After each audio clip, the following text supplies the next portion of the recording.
We were on a break. The group chat voted 12-0 that we weren't the shock vote. He thought the worst part was the kiss. It wasn't. It was the poll. If you find value in real stories told with clarity and truth, make sure to subscribe to stay informed with Left Woman Loud. It lands at 12:07 a.m. A screenshot forwarded by a number he doesn't recognize, preview text bladed and bright for your records. He shouldn't tap. He does. A gradient bubble. Confetti emojis. A poll sticker. Were they on a break? Yes. Boundaries? That's 0. No, he's out of line. Beneath 12 tiny avatars, bridesmaids, co-workers, cousins who learned his middle name at Christmas stack into a verdict wall. 12-0 no. He stares, waiting for the image to blink into a joke. It doesn't. There are comments threaded under the poll, laugh cry faces, wine glasses, a glittering girl we voted, move on from someone named Lydia Pilates. He scrolls until his thumb aches. Screenshots of their last fight are clipped into the thread like exhibits. Not his screenshots. Hers. Blue bubbles cropped to make him look colder, shorter, meaner. His sentences amputated. His apology missing. He tries to breathe. The apartment is midnight quiet except for the dim rattle of the old radiator. On the table, the 2 movie tickets he bought for Friday, still warm from his pocket. He sets them down like offerings to a god that doesn't accept refunds. We were on a break. He'd said it out loud to the mirror after the argument, testing the shape of the words. A pause. Space. Air. He thought it meant stepping back from the ledge to see if the bridge could hold. She apparently ran a ballot. Another screenshot loads. A cropped photo from last night, her in a red dress at a rooftop bar, hair spun like a dare, a man's hand unfamiliar resting at the small of her back. The caption underneath isn't hers. It's the group. If it was me, I'd kiss him twice. Hard eyes, fire. A lone caution from Maya HR drowned beneath glitter. He puts the phone face down, flips it face up. The poll is still there, bold as neon. Who asked them, when did a private noun become a democratic sport? How do you lose a relationship by quorum? He rewinds the day. The fight started in the old way, small, ordinary. He forgot they were supposed to see her sister. She said he's always half in, half out. He said she keeps a stadium of voices in her head louder than his. Space, they decided. No labels beyond 15 minutes of silence, then an awkward kiss in the kitchen that missed both their mouths. He slept on the couch like a gentleman cosplaying distance. He scrolls again. There's a voice note in the thread.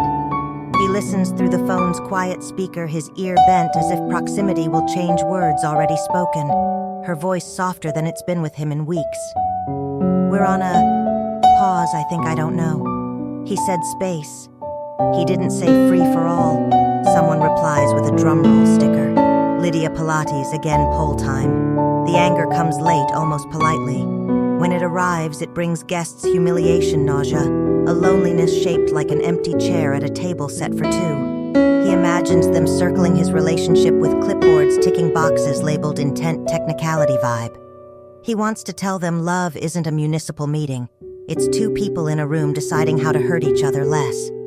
He types to the unknown number. Who are you? Why send me this? A reply immediate. Friend of a friend. Thought you deserved the whole story. Then another bubble scroll up. There's a second poll. He scrolls. There it is, a minute later than the first off limits during a pause. Kissing 0 votes. Flirty text 0 votes. Everything 12 votes, 12 red circles. As if red ink could absolve red lips. He closes his eyes. Remembers the beginning before committees and captions. She had found him in a hardware store lost between 3 aisle markers that all claimed to be fasteners. Isn't that a metaphor, she said, pointing him toward the right bolts. She had laughed when his cartwheel squeaked. He'd oiled it for her. It's still the smoothest thing in the apartment. Back then, decisions were small and private, tacos or Thai couch or bed, you choose the song, I'll do the dishes. Now strangers vote on the sanctity of words they didn't say. He opens their message thread. The last true thing is 2 weeks old. Her, I hate when we stop being on the same team. He typed and deleted 8 times before sending me too. He meant it as an oath. It read like a shrug. He tries to call. It rings, then shunts to voicemail. He hangs up before the beep. Calls again. This time user is on another call. With who he knows who. He hates that he knows who. He goes back to the poll thread. New comments stack on top of old ones like wet laundry. Tasha. If he wanted you, he'd fight for you. Maya HR, or he'd respect your boundary. Lydia Pilates. This is why I say break up. A heart on that last one from his fiancée. A heart. He feels ridiculous for the part of him that still warms at proof that she is in fact looking at a screen where his name used to be the only thing that mattered. He opens the photo of the red dress again. Zooms in on the guy's hand. The knuckles are tanned, the ring finger bare. A neon sign blurs. It was always you in the background, which is either an omen or a joke. Were we on a break? He rolls the question in his mouth like a marble. It clacks against his teeth. He is a man who loves definitions. He would like this to be solved by dictionary. He Googles anyway as if Merriam-Webster can adjudicate pain. The entries are smug and useless. He stands, walks to the sink, lets the water run until it is so hot it looks cold. He washes a glass he already washed. He is trying to rinse something off that is not on the glass. The phone vibrates again. A new screenshot. This one is a calendar event titled Brunch War Room with 12 RSVP checkmarks and a location pin 3 blocks from her apartment. Timestamp tomorrow, 11 a.m. The forwarder's message. They're going to decide what to tell you. He imagines them around a table, latte art like halos on their cups, a lazy stack of sunglasses in the middle, a plate of pancakes slowly hardening as they draft a statement for the man who thought statements were for nations and brands, not kitchen tables. He could crash it. He could walk in and ask if democracy tastes like hollandaise. He could record post-tag harvest the same humiliation they fed him. He almost smiles at the thought. It looks feral on his face. Instead, he opens notes and writes the only thing that calms him, a list. We said space, not break. No time limit set. No rules set. She shared our fight. They voted. 12-0. He adds a final bullet, the only one that feels like a fact more than a wound. If she needed a jury, we were already losing. He remembers the last time she cried into his shirt, the salt and heat of it, the way she said, "I don't want to be alone in this," and how he thought, "You're not." Somewhere on the other side of their apartment wall, a couple laughs at a sitcom. He wants to bang the wall and ask them to keep it down. He wants to ask them how they do it. He wants to be anyone else tonight. He writes a text and leaves it unsent.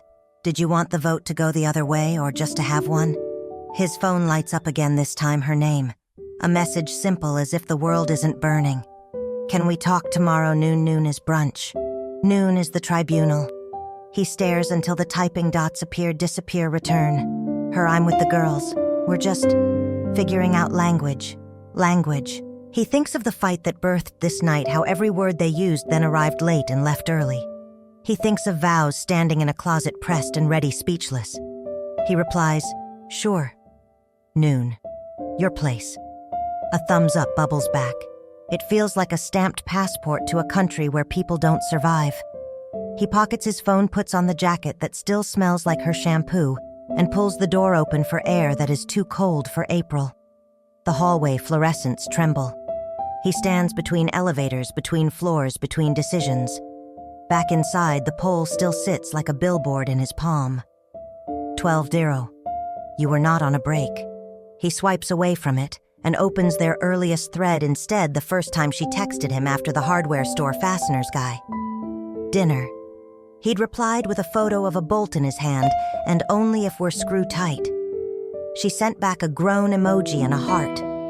The heart was a universe then, not a vote. He sets 2 alarms for tomorrow, 11:45 and 11:58, because he refuses to be late to the story of his life. He lies down on the couch and stares at the hairline crack in the ceiling. He's been meaning to fix it. He's been meaning to fix a lot of things. What he doesn't know is that the brunch won't stay a brunch. Someone is already drafting minutes. Someone is already recording. And before noon, there will be a second vote, not about definitions, but about consequences. Cracks in the foundation. He wakes with the kind of headache that doesn't belong to alcohol, but to doubt.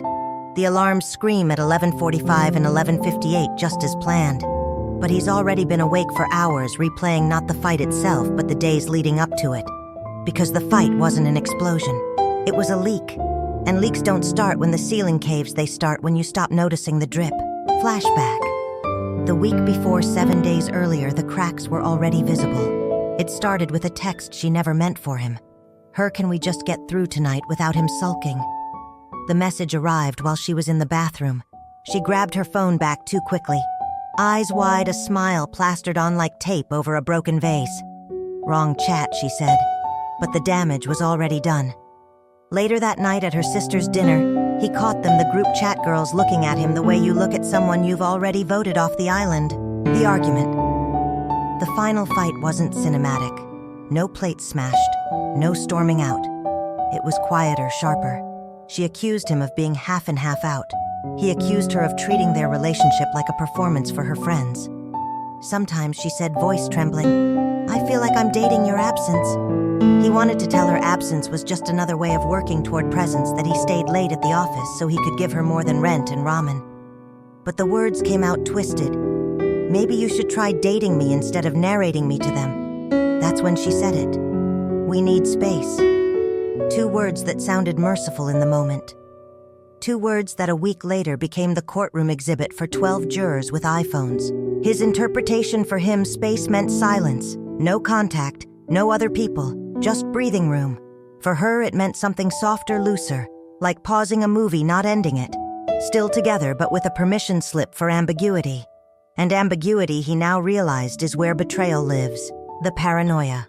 On the subway ride to her apartment for brunch, every ad on the wall feels like a judgment. Define your limits. Redraw your lines. Don't leave things unsaid. He grips the pole so tightly his knuckles turn white. The carriage rocks, and for a moment he imagines the whole train derailing, sparing him the conversation waiting 3 stops away.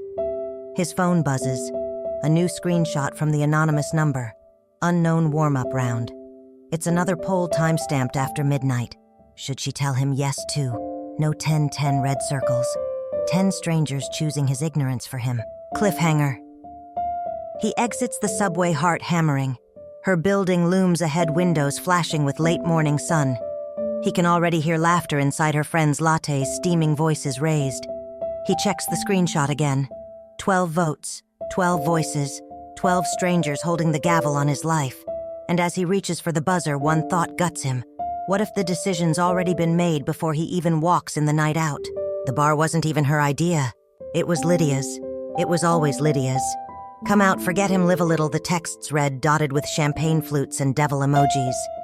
She said yes too quickly, as if relief lived inside the invitation. The rooftop. It was one of those rooftop places where neon signs pretend to be wisdom and cocktails cost more than groceries. She wore the red dress, the one he bought her for their anniversary, the one she once said made her feel like fire in human form. Her friends cheered when she walked in, sashes glittering, a crown perched on her head like a dare. Phones came out immediately. Selfies, boomerang shots lined up like ammunition. The stranger. He was there because, of course, he was friend of a friend, tall, sharp jaw, the kind of man who didn't need introductions because he already took up space. At first it was harmless. A joke at the bar. A compliment tossed like confetti. But the group noticed. They always noticed. Tasha, OMG chemistry, Lydia Pilates. Finally, a real man. Laugh emojis, hard eyes. She laughed too. Nervous, thrilled, guilty, all at once. The moment, midnight. Music swelling. A circle on the dance floor. He leaned in, said something no one could hear, and she tipped her head back, laughing. Then it happened. Quick, sloppy, charged with the electricity of bad decisions. The kiss. Phones were up, always up. Flash record share. The justification.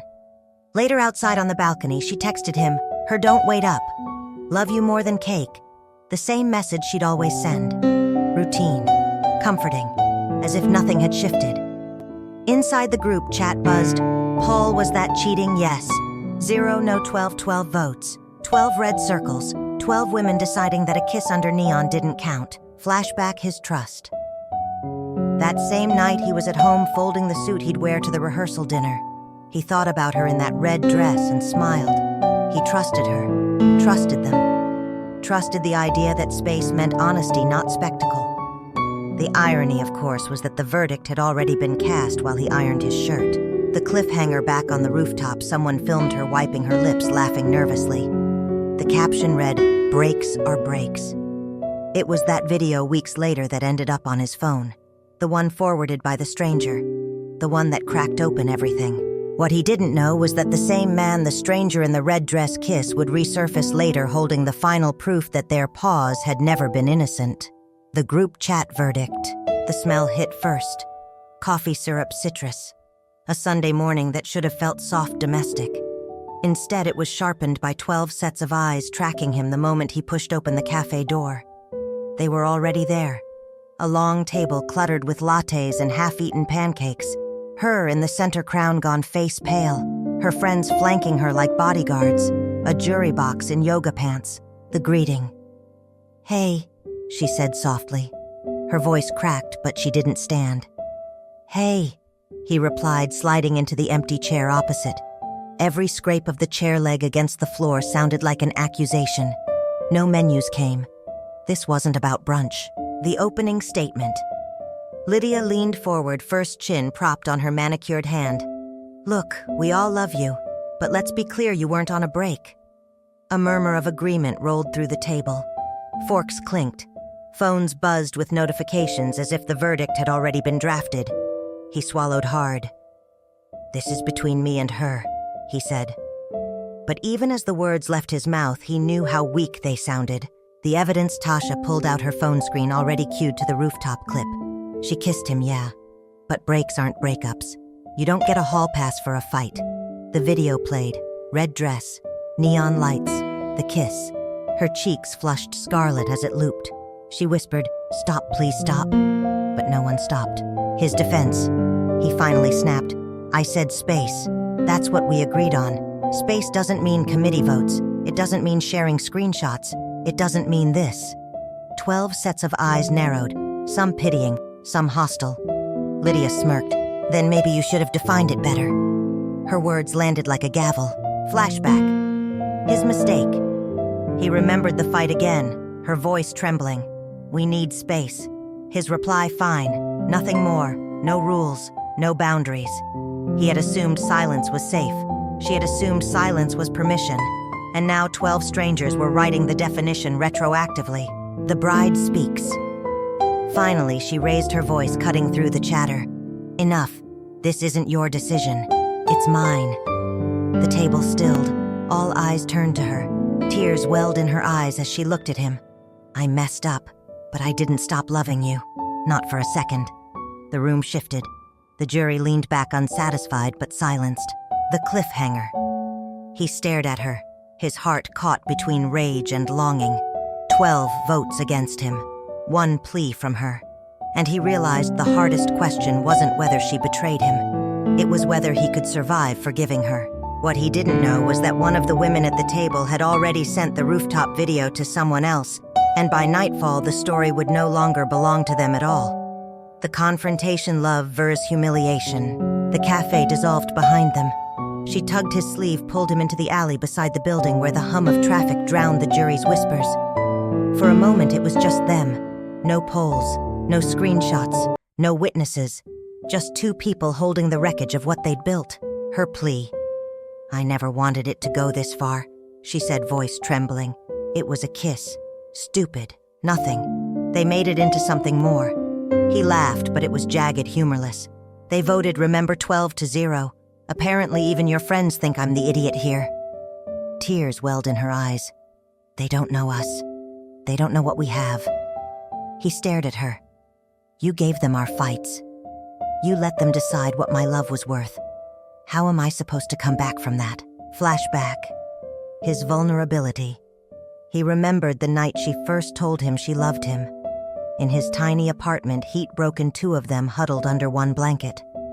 She whispered it like a secret. He whispered it back like a prayer. Now the memory felt like a cruel echo, the breaking point. "You think space meant free passes," he said, voice rising. "I thought it meant safety. You think group chats are therapy. I think they're courtrooms." She reached for him. He stepped back. "Don't," he warned. "Not until you decide if you want me or their approval." Her lip trembled. "I already chose you. Then why do I feel like I'm competing against 12 people I never asked to play?"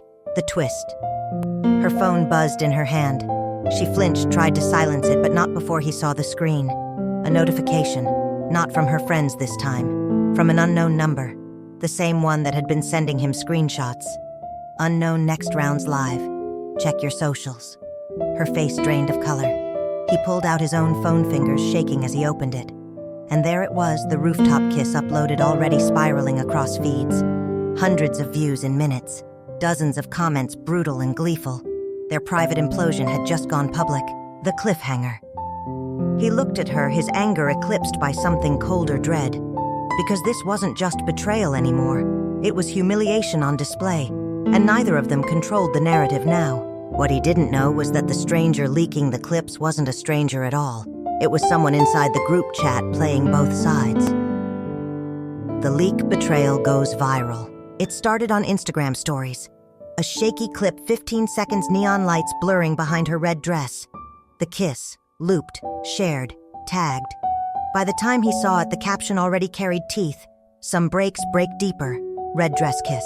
The avalanche. Within hours, it jumped platforms. TikTok edits with dramatic music. Twitter threads dissecting their fight like it was a case study. Memes of him ironing his shirt while she kissed under neon cruel captions stamped in bold white letters. The world didn't just know. The world was entertained. His world collapsing. At the office, whispers followed him into conference rooms. Coworkers avoided eye contact, but screens reflected the video in glass walls. On the subway, 2 teenagers laughed over the clip, unaware he was standing 6 feet away. Imagine thinking you're on a break when the whole internet votes otherwise. One of them snickered. His chest tightened until he had to get off 3 stops early. Her shame. At her apartment, she locked herself in the bathroom, phone buzzing relentlessly. Her mother left a voicemail. "What did you do? Everyone's calling me. Do you understand what this looks like?" She slid to the floor, head in her hands. The group chat, once her safety net, had turned into a cage.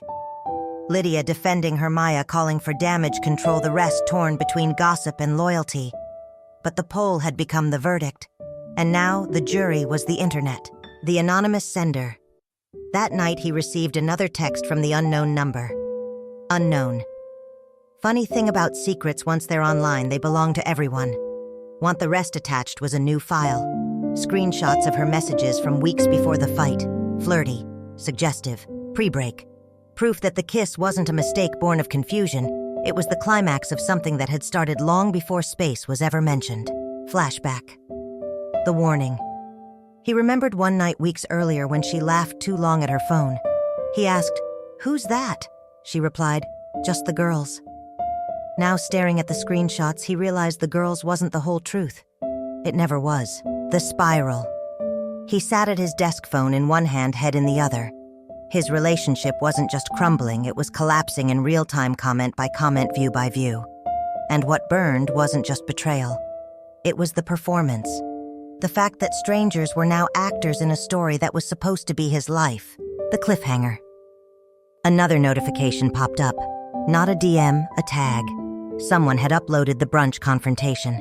His face, her tears, 12 friends staring like jurors, and the caption, "Justice served 12-0. What he didn't know was that the person leaking everything wasn't punishing him, they were punishing her. The traitor in the group chat. The question gnawed at him as much as the humiliation did. Who was sending the files? The unknown number knew too much. Screenshots, poll results, even the brunch footage. That wasn't a stranger watching from the shadows. That was someone at the table. The slip. It came in the smallest detail. One message he received from the anonymous number included a cropped screenshot with a timestamp 11:42 a.m. The same moment he remembered Lydia yawning and checking her phone at brunch. Coincidence, maybe. But his gut told him otherwise. The reveal. That night, he created a dummy account, messaged the number directly. Him. Why me? Why send this? Minutes later, the reply came. Unknown. Because she doesn't deserve to walk away as the victim. The words hit like a slap, and suddenly a memory sharpened. Maya HR sitting stiffly at brunch, eyes hard, biting her tongue every time the others defended her. He typed Maya, 3 dots appeared. Vanished. Appeared again. Finally, she made me watch it happen for months. Pretending. Lying. To you. To herself. Someone had to tell the truth. Her world cracks. When he confronted her, she went pale. Maya, no. She wouldn't. She's my best friend. He showed her the messages, the timestamps, the proof. Her legs buckled. She sat heavily on the couch, face buried in her hands. She swore she was on my side. Maybe she was, he said quietly. Just not the side you wanted. Flashback fault lines. He remembered how Maya had always been different from the rest. Less glitter, more gravity. She was the only one who pushed back in the group chat polls. The only one who said boundaries matter. Now it made sense. She hadn't been silent out of loyalty. She'd been collecting evidence. The fallout. The bride-to-be texted furiously demanding answers. Maya's reply was clinical. You asked me to be your maid of honor. That meant protecting you from yourself. Sorry if you don't like the method. Screenshots of their exchange leaked hours later, and for the first time the internet's judgment shifted. The narrative wasn't just girl cheats during a break. It became friends eating friends alive. His dilemma. Watching it unfold, he felt no victory, only exhaustion. Because what good was vindication when it came through betrayal stacked on betrayal, her lie? Maya's exposure. 12 votes that still screamed guilty. Was there even a version of this story where love survived? The cliffhanger. That night, another text came through. Not from Maya, from her. Her meet me tomorrow. No friends, no phones, just us. If you still want the truth. His thumb hovered over reply. Because part of him still wanted it. Even if he didn't trust a single word. What he didn't know was that the truth she wanted to share wasn't about the kiss. It was about something far older, something she'd hidden long before the break began. The hidden truth. They met in the park at dusk. No friends, no jury, no phones. The silence between them felt heavier than the city's rush hour noise. She clutched her sleeves like they were life preservers. I need to say this once she began voice breaking. And then, you can decide if you ever want to see me again. The confession. It wasn't just the kiss, she said. Her eyes glistened, but she didn't look away.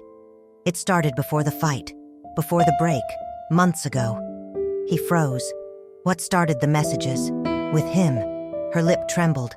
Flirty at first, then more. I kept telling myself it was harmless, that it was just attention. He felt his throat close. Before we even argued, she nodded slowly. Yes, I was already slipping, and I hated myself for it. But I didn't stop. Flashback. The warning signs. Suddenly fragments sharpened in his memory. The way she laughed at her phone late at night.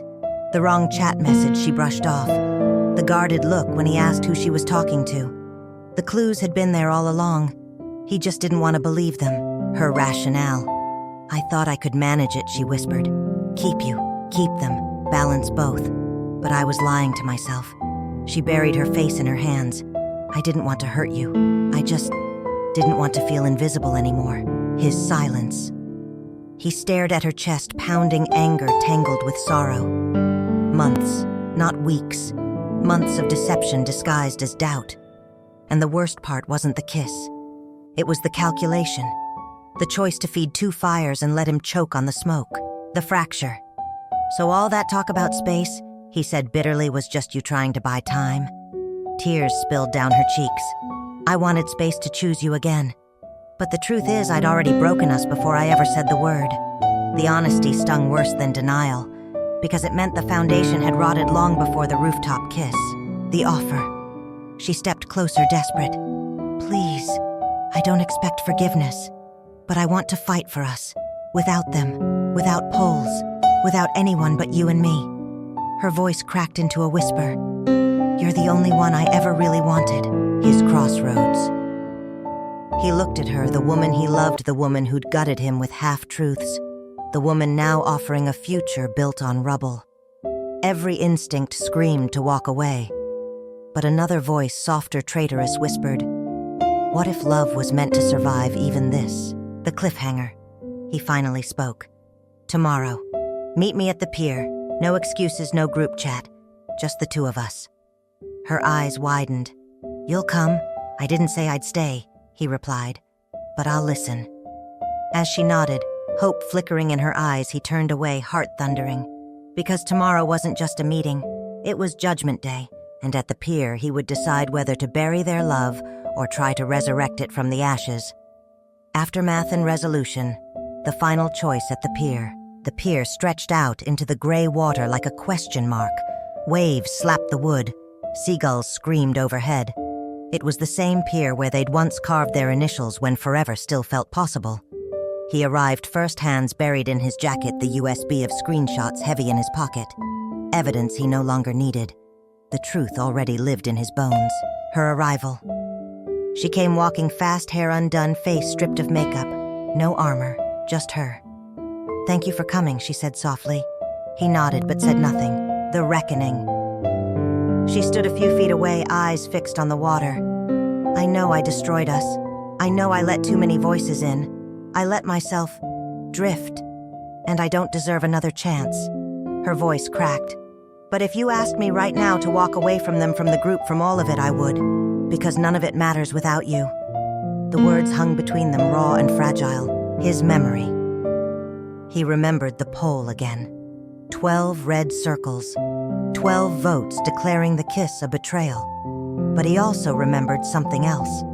The first night she fell asleep on his shoulder in the hardware store parking lot, clutching a paper bag of screws like it was treasure. The way she whispered, "Don't leave," when she thought he was already asleep. The truth was complicated.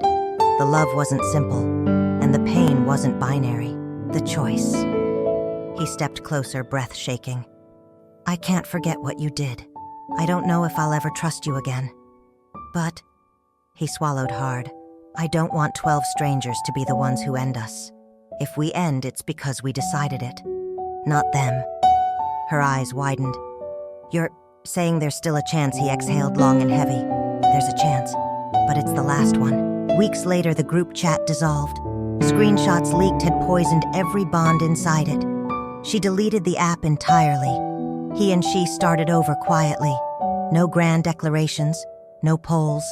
Just dinners without phones, walks without hashtags, fights that ended in their kitchen instead of in a jury box. The scars stayed, but so did the choice. And sometimes late at night, he'd scroll back to that original screenshot, 12-0. No, you weren't on a break. He'd stare at it, then close his phone and look at her sleeping beside him. Because love wasn't a vote. It was a verdict he would keep writing one day at a time.